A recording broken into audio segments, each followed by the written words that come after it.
Hello, hello les amis, bienvenue à l'étude de la leçon de l'école de sabbat, 13e leçon, la dernière de ce trimestre. Avant toute chose, je voudrais m'excuser puisque j'étais un peu absent pendant une semaine et demie. Je n'ai pas pu finir la 11e ni faire la 12e semaine de commentaires de la leçon. En fait, je suis tombé malade d'une grippe que je pense que c'est une Covid. J'étais chez le médecin, il n'a pas voulu faire le test, donc je ne sais pas. Mais c'était une sacrée grippe, j'étais 2 jours au lit, et après c'était compliqué parce que j'ai eu du retard sur mon travail à Saint-Félix et fatigué, donc je n'avais pas l'énergie et les forces pour enregistrer.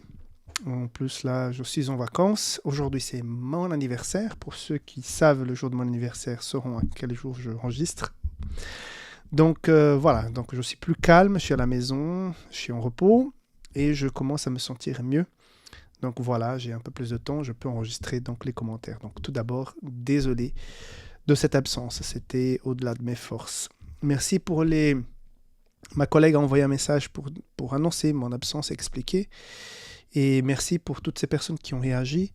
J'ai été surpris, je n'attendais pas à autant de personnes qui réagissent à cette annonce. Comme quoi, vous êtes connectés avec la leçon de l'école de sabbat et ça, c'est très très bien. Voilà que la fin de l'année se termine. Moi, j'ai déjà reçu de Saint-Félix la méditation. Bon, j'ai reçu en espagnol, mais en français, ça donne avec Jésus aujourd'hui. Donc, c'est la méditation de l'année prochaine avec Pasteur Roberto Badenas. C'est la méditation pour tous les pays francophones. Donc, si tu es au Québec, en Haïti, en Afrique, en Martinique, Guadeloupe, c'est la même parce que entre les maisons d'édition qui répondent au monde francophone, il y a un accord et tous les 3 ans, c'est Saint-Félix qui produit. Tous les 3 ans, c'est Yatpa et tous les 3 ans, c'est... j'ai oublié maintenant l'autre maison d'édition qui produit pour la francophonie. Mais en tout cas, il y a 3 maisons d'édition qui se relayent. Donc, les méditations. Et voilà, cette année, c'est Saint-Félix. Et c'est le pasteur Roberto Badenas qui a écrit pour nous la méditation 2025. Nous travaillons déjà sur la méditation de 2030, il me semble. Oui, 2030, c'est 2027. 2028, c'est à nous. Et je crois que 2031, c'est à nouveau à Saint-Félix. Nous travaillons déjà. Il y a déjà un auteur qui travaille sur la méditation qu'on aura dans 6 ans. Voilà, je ne vais pas trop tarder. Nous allons donc commencer par revoir l'étude de l'école de sabbat, vue d'ensemble de la semaine, mais surtout de ce sabbat après-midi. Et après, on va entamer, comme d'habitude, jour après jour. Je m'excuse parce que je n'ai pas la grande voix, mais je pense que désormais, c'est suffisant pour que vous puissiez comprendre la leçon. Donc, en tout cas, je suis content de pouvoir revenir et vivre ces moments de réflexion de l'école de sabbat, sur l'étude de l'école de sabbat. Voilà, donc passons donc aux choses sérieuses, passons à l'étude du sabbat après-midi. Donc cette leçon du sabbat après-midi fait l'introduction de la leçon de la semaine. Comme la leçon le dit, on aurait pu s'arrêter au chapitre 20 de l'évangile de Jean, mais comme, à mon avis, c'est Jean qui est en train d'écrire cet évangile, en plus tardivement, il y a un recul que les autres n'en avaient pas. Au lieu de s'arrêter avec la résurrection, il parlait directement sur l'ascension. Jean a ce chapitre 21 pour présenter un Jésus qui revient retrouver les disciples et surtout rétablir, entre guillemets, le ministère de Pierre. Donc on va voir ça. Un autre commentaire que la leçon fait sur le sabbat après-midi, c'est que les disciples n'étaient pas prêts.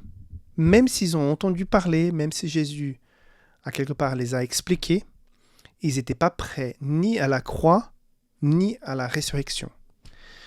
Donc, en lisant les évangiles, en ayant le recul que nous avons aujourd'hui, on se dit, mais mince, comment est-ce possible que ces disciples n'étaient pas prêts? Jésus a tellement parlé, la Bible qu'ils avaient à l'époque, donc la Torah et les prophètes, parlait aussi de la venue du Messie, comment ça se fait. Moi, quand j'étudiais, par exemple, je me souviens encore, quand j'ai fait ma première année biblique avec les écrits d'Ellen White, Patriarche et prophète, prophète et roi, Jésus-Christ, les conquérants pacifiques et le grand conflit, la tragédie des siècles, j'ai pu comprendre effectivement pour la première fois le panorama, comme on dit comme ça en français, une vision générale de la Bible. Et je me souviens quand j'étais encore sur le premier livre, Patriarche et prophète, j'étais un petit peu révolté parce que quand je voyais ces gens dans le désert qui étaient à quelque part témoins des plus grandes merveilles avec tous les signes par Moïse, les plaies, la sortie d'Égypte, la traversée de la mer Rouge, la manne, la protection de Dieu. Et encore, ces gens doutaient. J'étais scandalisé en disant « Waouh, c'était un manque de foi parce qu'ils avaient tellement la preuve que Dieu était là. » Mais bon, je crois que j'étais un jeune converti, j'avais encore toute cette prétention de pouvoir arriver à une espèce de perfection, de fidélité inébranlable. Et on découvre dans la vie que voilà, même si nous avons cette envie, nous prenons certaines décisions, mais dans la pratique parfois, on va faillir, c'est de notre nature. Et après, j'ai compris avec mon cheminement spirituel que malgré tout, Dieu est bon, miséricordieux, au-delà de ce qu'on peut imaginer, parce que les fois où nous avons dit que nous serions fidèles, que nous aurions fait, que j'allais faire, que nous allions faire les choses correctement et plus jamais fléchir, toi, moi, nous sommes la preuve que voilà, nous dépendons 100% de la grâce de Dieu. Donc, quand je lis le commentaire de la lection disant que les disciples n'étaient pas prêts, je pourrais prendre une position hautaine de dire mais voilà, ils n'étaient pas suffisamment consacrés, ils n'ont pas vraiment compris. Mais mes amis, je pense que pour le retour de Jésus, même si nous avons cette étude approfondie des prophéties de Daniel et Apocalypse, même si nous sommes des pros des prophéties de la Bible, même si nous avons tout ce soutien des informations apportées par Ellen White dans plusieurs livres, je pense que nous serons aussi, nous, surpris, puisque l'Évangile dit même que même les élus vont tomber dans le piège de Satan lors de la fin des temps. Donc, parce que sa façon de se présenter et de faire les choses vont induire les gens à croire que nous sommes en train de voir le véritable Jésus-Christ qui revient et qui fait des miracles, qui est sur Internet, on reçoit des WhatsApp, des Instagram qui montrent Jésus, qui descend, qui guérit. Ça va être juste la folie, quoi.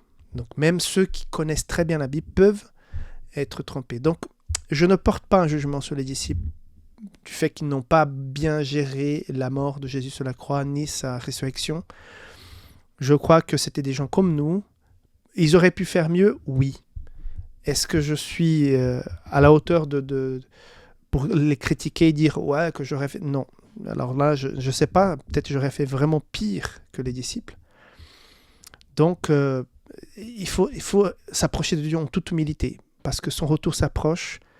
Et j'espère qu'on va réagir bien, qu'on va être capable de distinguer le bien du mal, qu'on fera la distinction entre ces faux Jésus qui vont venir et le vrai, donc les faux prophètes et le vrai retour de Jésus. Donc ne soyons pas trop pressés de juger qui que ce soit, ni de dire que les gens dans le passé, ils n'étaient pas assez ceci ou cela, parce que nous sommes faits de la même chose, nous sommes de la même nature.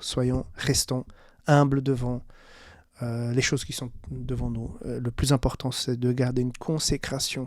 Peut-être que tu ne comprends pas toutes les prophéties, mais il faut garder une consécration, puisque c'est le Saint-Esprit et ce discernement spirituel qui va nous aider à faire la distinction entre le bien et le mal. Voilà tout ce que je voulais vous dire par rapport à cette introduction du chapitre 21 et fin de cette leçon de l'école du sabbat. On se voit demain, dimanche, pour vraiment commencer l'étude du chapitre en entier. Bye bye.